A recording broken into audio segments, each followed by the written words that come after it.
सर्वे के दौरान अगर आपके ज़मीन के ब्यौरा में कोई भी गलत जानकारी चढ़ जाती है, जैसे कि खाता एक तीसरा या फिर चौहद्दी की जानकारी हो गई या फिर आपका जो नाम है वो ही गलत चढ़ जाता है कर्मचारी या फिर अधिकारी के द्वारा, तो उसे आप लोगों को तुरंत सुधार करवा लेना है। कैसे सुधार कराना है, कैसे आप लोगों को आपत्ति दर्ज करना है।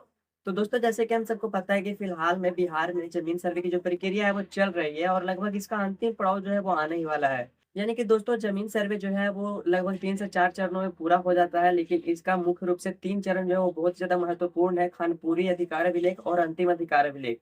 तो ये तीनों में आप लोगों को जो है वो एक रिसीविंग निकाल कर के दी जाती है, तो इन तीनों का रिसीविंग जो है वो आप लोगों को अच्छे तरीके से देख लेना है। अगर कहीं पे भी आपकी ज़मीन की कोई भी गलत जानकारी जो है वो गलत आप लोगों को लगे, तो तुरंत उसके लिए आप लोगों को आपत्ति दर्ज करना होगा। इसके लिए आप लोगों को जो भी मौके हैं, वो आप लोगों को 3 बार ही दी जाती है। अब आप लोगों को कब-कब मौके दी जाती है, कैसे आप लोगों को आपत्ति दर्ज करना होगा, कौन-सा फॉर्म आप लोगों को वहाँ पे भरना होगा, कहाँ आप लोगों को जाकर के जमा करना होगा, तो ये सभी जानकारी हम आगे आप लोगों को नोटिफ़िकेशन के माध्यम से बतलाने वाले हैं। तो आप लोग वीडियो को शुरू से लेकर अंत तक ज़रूर देखिएगा। वीडियो पसंद आएगा तो लाइक और शेयर कर देना। चैनल पे पहली बार आए हो तो चैनल को भी सब्सक्राइब कर लेना। तो चलिए आज की इस वीडियो को शुरू करते हैं।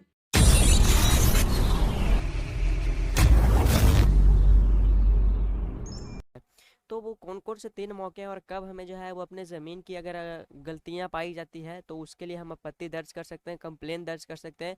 वो सभी जो जानकारी है वो आप लोगों को बिहार सरकार राजस्व एवं भूमि सुधार विभाग के द्वारा खुद से जो है वो अपडेट दे करके सभी किसानों को जो है वो यहाँ पे बतलाया जा रहा है कि अगर आपके ज़मीन में सर्वे के दौरान कोई भी जानकारी अगर आप लोगों को गलत पाई जाती है, तो आप लोग जो है वो कैसे अपने ज़मीन की सभी जानकारी को सुधार करने के लिए जो कंप्लेन है उसे दर्ज कर सकते हो, ताकि लोगों को अपनी गलतियों को सुधार करवाने के लिए ज़्यादा परेशान ना होना पड़े। तो उसके लिए जो है वो खास तौर पे इस अपडेट को जारी किया गया है। जैसा कि अभी आप लोग नोटिफिकेशन को कुछ इस तरीके का देख पा रहे होंगे, हमने इसे ओपन किया हुआ है। दोस्तों अब यहाँ पे देखोगे तो सबसे पहले आप लोग को बताया गया है कि बिहार विशेष सर्वेक्षण एवं बंदोबस्त जागरूकता श्रृंखला 13 के तहत जो है वो इस नोटिफिकेशन को जारी किया गया है। अब इसमें आप लोगों को बिहार विशेष सर्वेक्षण आपके हित में है और इससे घबराएं नहीं। यानी कि दोस्तों सबसे पहले आप लोगों को आर्टिकल में कहा गया है कि बिहार में जो विशेष सर्वेक्षण की प्रक्रिया चलाई गई है वो आप सबके अनुमति से ही होगा। अगर आपके जमीन का कोई भी कागजात नहीं है और फिर भी चाहते हैं कि हम अपने जमीन का जो सर्वे है वो कराएं, तो फिर भी आप लोग अपने जमीन का जो सर्वे है वो आसानी से करवा पाएंगे। तो ये सारी जो सुविधा है वो बिहार विशेष सर्वेक्षण के जो जितने सारे भी अधिकारी हैं, कर्मचारी हैं, उन सबके तहत आप सभी किसानों के लिए दी जाती है।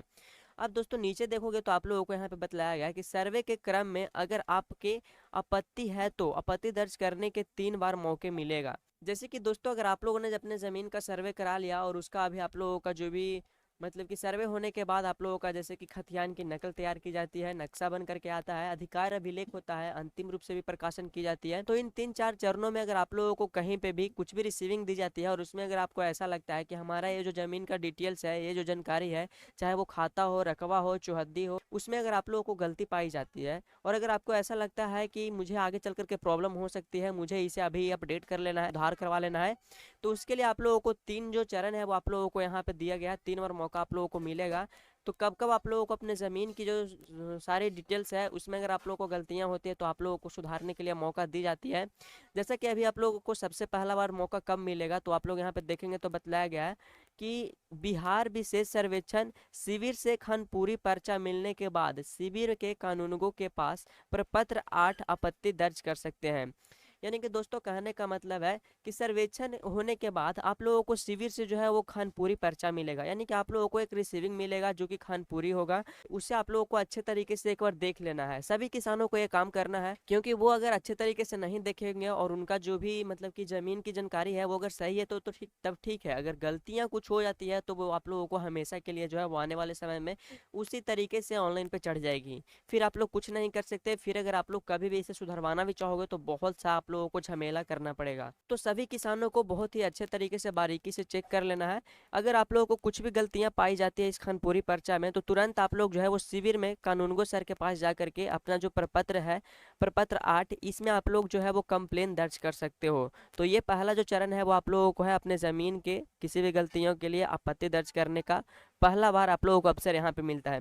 अगर आप लोगों का जो ये खानपुरी पर्चा है इसमें सही सभी जानकारी पाई जाती है, इसके आगे आप लोगों का जो प्रारूप अधिकार अभिलेख है इसका प्रकाशन किया जाता है। और अगर आप लोगों को अधिकार अभिलेख में किसी भी डिटेल्स को गलती देखने को मिलती है तो उसे जो है वो आप लोग शिविर प्रभारी के पास जा करके प्रपत्र 14 में आप लोग अपनी जो कंप्लेन है उसकी दर्ज की कार्रवाई करवा सकते हो।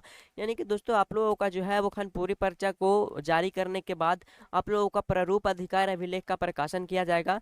मान लीजिए कि अगर आप लोगों के खानपुरी पर्चा में सभी जानकारी सही है, लेकिन आप लोगों को अधिकार अभिलेख जो जारी किया गया है इसमें कुछ गलतियां हो जाती है कर्मचारी के थ्रू, तो दोस्तों उसे भी आप लोगों को अच्छे तरीके से चेक कर लेना है। कहीं आप लोगों के अगर खानपुरी पर्चा में जानकारी सही है लेकिन अगर आप लोगों के अधिकार अभिलेख में जो जानकारी है वो गलत पाई जाती है, तो उसे सुधार करने के लिए उसके लिए तुरंत आप लोगों को जो है वो कंप्लेन करना होगा। कंप्लेन करने के लिए आप लोगों को एक फॉर्म आएगा प्रपत्र 14, जिससे आप लोगों को शिविर प्रभारी के पास जा करके जमा कर देना है। इसके अलावा आप लोगों को अंतिम मौका तब मिलती है जब आप लोगों का फाइनल तरीके से यानी कि अंतिम अधिकार अभिलेख का प्रकाशित होता है।